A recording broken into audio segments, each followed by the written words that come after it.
So, good day everyone. My name is Jayne Billones and I am from grade 11 Aspiration. And today I will present information disorder. So, what is information disorder? So, information disorder refers to the pollution of news and social media we consume. So, it explains how false, misleading, or harmful information spreads online and affects the way people think, react, and make decisions. And nowadays, information spreads quickly through social media, but not everything online is accurate or trustworthy. So some false information is shared by mistake, while others are spread intentionally to manipulate or hurt others. So in this presentation, we will discuss the three types of information disorder: misinformation, disinformation, and malinformation. And then we will analyze examples to understand the effects on society. So for our objectives, this presentation aims to explain three types of information disorder and identify the differences among them. We also aim to analyze real-life examples found on social media and news platforms. Through these examples, we can better understand how false information spreads and how it influences public opinion. Lastly, this presentation encourages everyone to become more critical and responsible digital citizens by verifying information before believing or sharing it. So there are three major types of information disorder: misinformation, disinformation, and malinformation. Although they all involve problematic information, the difference lies mainly in the intention behind spreading the content. Understanding these differences is important because not all fake or misleading content is spread for the same reason. So let's start with misinformation. So misinformation refers to information that is false but not intended to cause harm. So this usually happens when people share incorrect information because they believe it is true. In many cases, they do not verify the source before sharing it. So for this example, we have is the claim that the Department of Education or DepEd would raise the required general weighted average to 95% for students to qualify for honors. So because of this, many students and parents became worried and the information quickly spread online. So the claim actually started from a video discussing a possible proposal or plan mentioned by a regional director. However, many viewers misunderstood the statement and assumed that the policy was already officially approved and implemented nationwide. So after fact checking it, it was confirmed that there was still no official DepEd memorandum announcing such a change. So the current academic excellence system still remains based on DepEd Order number 36 series of 2016. So this example is considered misinformation because the false information spread mainly due to misunderstanding and lack of verification. So not because people intentionally wanted to deceive others. So it shows how quickly confusion can spread online when people share information without checking official sources first. And as a responsible social media user, we should always verify announcements through credible and official platforms before believing or reposting them. Next is disinformation. So disinformation refers to false information that is intentionally created or spread to manipulate, damage, or mislead individuals or organizations. So unlike misinformation, disinformation involves deliberate deception, and the person spreading it often has a specific agenda, such as gaining attention, influencing opinions, and creating fear or attacking someone's reputation. So this type of information disorder is more dangerous because it is planned. And for this example, the claim stated that the President Ferdinand Marcos Jr. was diagnosed with stage 4 colon cancer and that Malacanang had already confirmed it. So the post even used logos of major news networks such as the GMA Integrated News, ACBN News, and TV5 to make the information appear legitimate and believable. Because of this, many people were easily convinced, and the post quickly gained thousands of reactions, comments, and shares online. However, after fact-checking, the claim was proven false. Malacanang had already denied the allegation and clarified that the president is in good health. The President Marcos himself even stated that he had already returned to his regular routine after previously being hospitalized for diverticulitis and non-colon cancer. So this example shows how disinformation can manipulate people by imitating credible news sources when people see familiar logos or dramatic headlines. They may immediately believe the information without verifying if it is actually true. This is why it is important to check official statements and trusted news sources before sharing information online. And lastly is malinformation.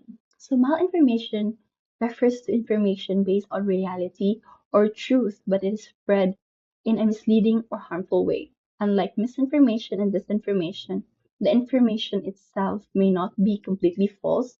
However, parts of the truth are exaggerated, edited, or taken out of context to create different meaning. So this can damage reputation, manipulate opinions, or create conflict. So for this example, the claim stated that Senator said that she was reacting to a Lord's Nine Bilibid prison. So I the video praise quickly the spread President's online and determination gained millions to of make views, this campaign the centerpiece of his thousands of administration shares, when he essentially reaction, said, and comments. kahit wala na Because akong many ibang gawin people hanggang sa only katapusan watched ng a aking short clip of termino, views. kung hindi They wakasan immediately believed ang salot ng droga the accusation. sa bansang ito. So But the truth for is, I better was understanding of this, protector watch this video. of the Bilibid drug lords.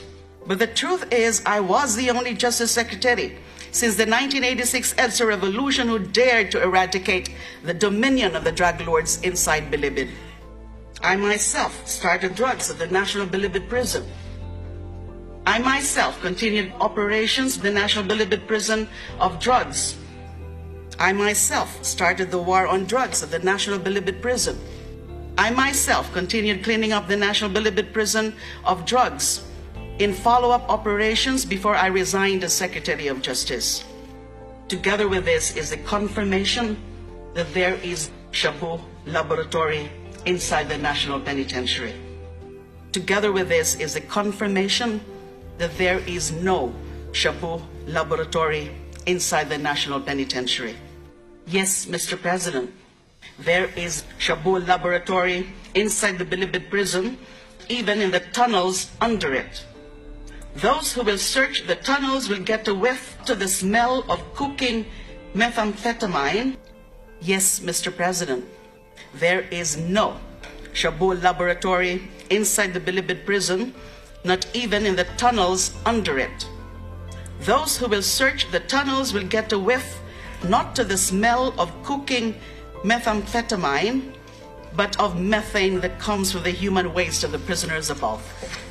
Sa termino ko lang po, bilang Justice Secretary, nag-umpisa ang mga mararangyang kubol ng drug lord sa Building 14, hiwalay sa mga ordinaryong presyo. Sa termino ko lang po, bilang Justice Secretary, nag-umpisang maglinis sa Bilibid. Sa termino ko lang po, giniba ang mga mararangyang kubol ng drug lords at naitapon sila sa Building 14, hiwalay sa mga ordinaryong presyo. Yes, Mr. President, I am a drug lord coddler. I am against the war on drugs because I am protecting the drug trade. This well-oiled social media operation intends to take that away from me. In the eyes of the people, they have already succeeded to a great extent. They project me as an enemy of this administration, that I am calling for an investigation of drug killings because I am a drug lord coddler, that I am against the war on drugs because I am protecting the drug trade. Yes, Mr. President, I will surrender my mandate as a Senator of the Republic. I will not surrender my mandate as a senator of the Republic to these unelected and unaccountable personalities. Magandang hapon po sa inyo lahat. Thank you.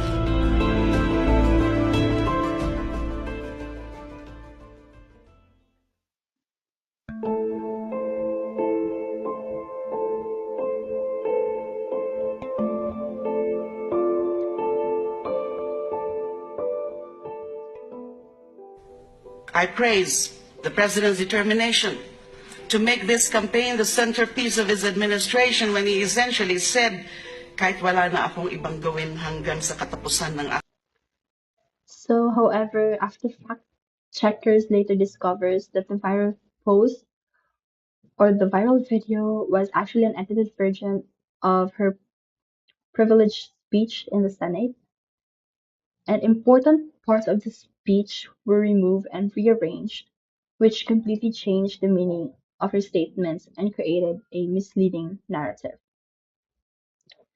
And in reality, during her full speech, Senator Leila de Lima was discussing extrajudicial killings and also talking about efforts to clean up the drug related activities inside the Bilibid prison. But because the video was edited out of context, viewers were led to believe something entirely different. So this example shows how malinformation works. The clips came from a real speech, but the information was manipulated in a harmful and misleading way.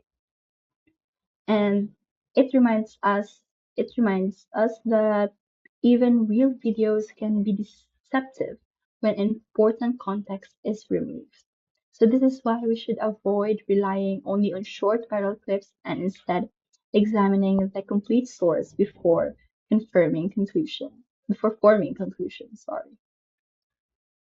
So to conclude, information disorder affects the way people understand reality and make decisions. Misinformation spreads false information without harmful intent. Disinformation spreads false information deliberately. And malinformation uses real information in a misleading or harmful way. So, as students and digital citizens, we must practice critical thinking and responsible sharing online before reacting or reposting information. We should verify sources, check facts, and analyze the context carefully.